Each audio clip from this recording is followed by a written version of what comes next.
Okay సామే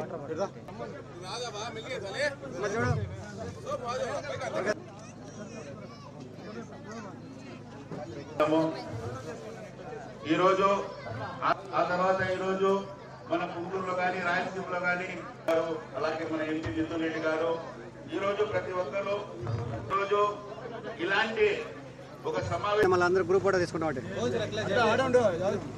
okay సమయం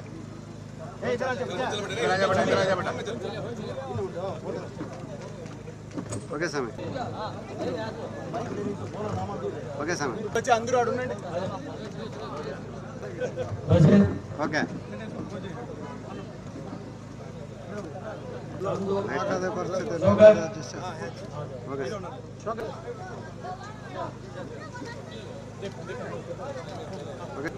రాజకీయాల్లో ఫస్ట్ ఓటు మేము పెట్టడానికి వేస్తామని స్వతంత్రంగా వాళ్ళు మాకు వచ్చి చెప్పి పెద్ద ప్రోగ్రాం పెట్టించండి, మేము ఫస్ట్ ఓటు మేము ఫ్యాన్ గుర్తుకు వేస్తాము, 2 ఓట్లు మేము ఫ్యాన్ గుర్తుకు వేస్తాము అని పెద్దగా ఓటు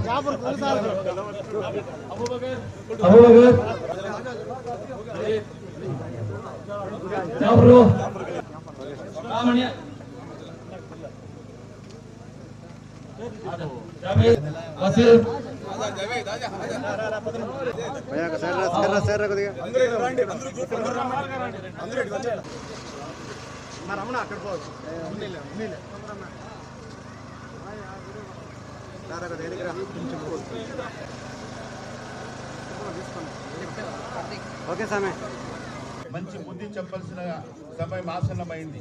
ఎందుకంటే వాళ్ళు ప్రతీకగా ఈరోజు ముందుకు వస్తున్నారు. ఈరోజు ఇలాగా మన ముఖ్యంగా మన వైఎస్ఆర్ పార్టీని అత్యధిక మెజార్టీతో మనం ఫ్యాన్ గుర్తుపై వేసి ఎప్పుడు ఎక్కడ లేనటువంటి మెజార్టీని తెలుసు. రేపు నెల 13వ తేదీ ఎన్నికలు ఉన్నాయి. ఆ ఎన్నికల్లో వైఎస్ఆర్ కాంగ్రెస్ పార్టీ అభ్యర్థులుగా నేను శాసనసభకు, మిథున్ రెడ్డి పార్లమెంటుకు పోటీ చేస్తూ ఉన్నారు. మరి ఈరోజు రాష్ట్రంలో అనేక సంక్షేమ పథకాలన్నీ కూడా ఈ 5 సంవత్సరాల్లో జగన్మోహన్ రెడ్డి గారు ఎన్నికల ముందు ఏం చెప్పారో అవన్నీ కూడా పూర్తిగా అమలు చేయడం జరిగింది.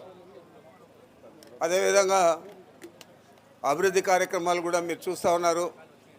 మన పట్టణంలోనే కాదు, ప్రతి చిన్న పల్లెకు కూడా తారు రోడ్డు కానీ సిమెంట్ రోడ్డు కానీ వేయడం, అదేవిధంగా ప్రతి పల్లెకు కూడా తాగునీటి కోసం 20,000 లీటర్ల కెపాసిటీ ఉండే తాగునీటి ట్యాంకర్లు, ఓవర్ హెడ్ ట్యాంకర్లు కట్టడం, ఇవన్నీ కూడా చేస్తూ ఉన్నాం.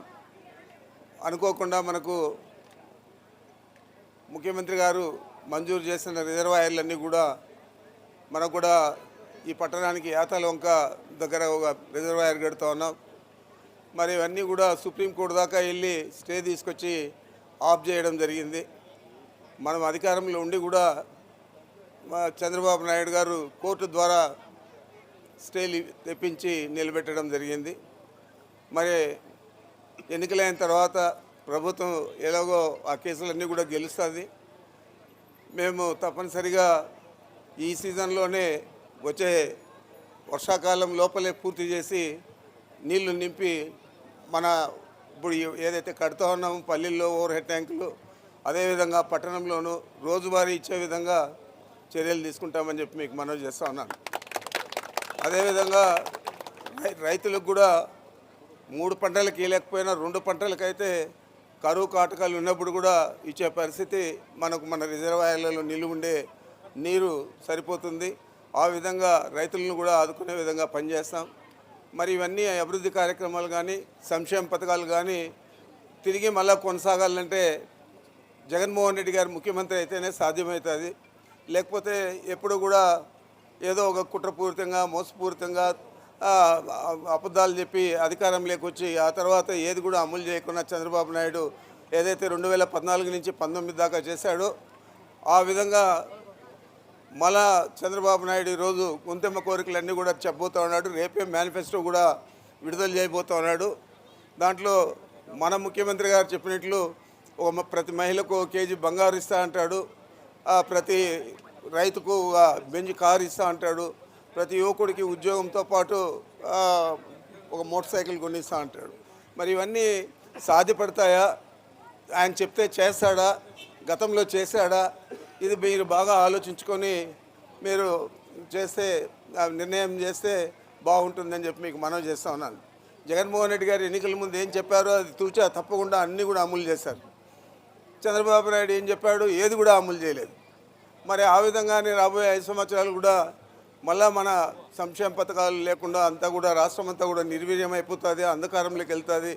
అంచేత జగన్మోహన్ రెడ్డి గారు ముఖ్యమంత్రి అయితేనే సంక్షేమ పథకాలు కానీ అభివృద్ధి కార్యక్రమాలు కానీ పూర్తి స్థాయిలో మనం చేసుకోగలుగుతాం. అది మీరందరూ కూడా గమనించాలని చెప్పి మీ అందరినీ కూడా నేను కోరుకుంటూ నాకు ఈ అవకాశం ఇచ్చిన మీ అందరికీ పేరు పేరున నమస్కరించుకుంటున్నాను.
అందరూ ఫ్యాన్ గుర్తు రైట్ వెళ్ళా.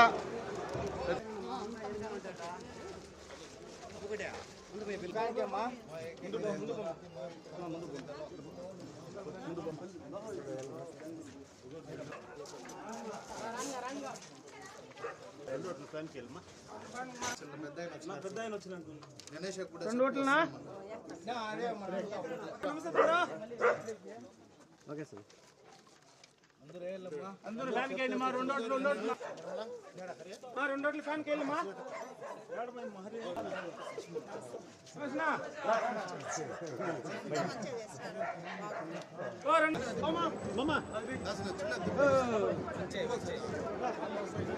చేసి ఆపకుంటూ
ఓకే సార్